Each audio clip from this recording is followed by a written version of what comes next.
যশোর থেকে ঢাকা যাওয়ার পথে আমার প্রথম ট্রেনে করে ঢাকায় যাওয়া। আপনারা দেখতে পাচ্ছেন বাংলাদেশের সর্ববৃহত্তম যে পদ্মা সেতু, বড় বাংলাদেশের সেই পদ্মা সেতু দিয়ে আমরা ঢাকাতে যাচ্ছি। আপনারা দেখতে পাচ্ছেন পদ্মা মরে গেছে, পদ্মায় চর জেগে গেছে।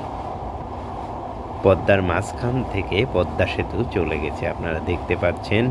আমি আপনাদেরকে বালির চর দেখানোর চেষ্টা করছি।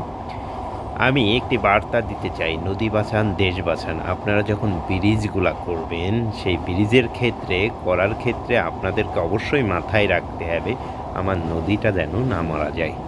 নদী বাঁচাই, দেশ বাঁচাই এবং সুন্দর পরিকল্পনা করে আমাদের নদীগুলো বাঁচাই।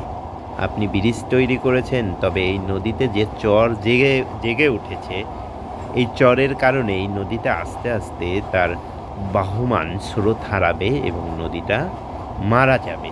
এই চরে মানুষ বসবাস করবে, মানুষ চাষ করবে, ঘাস লাগাবে, বাড়ি করবে, আবার ভাঙনে ভেঙে যাবে, মানুষ বিপদগ্রস্ত হবে।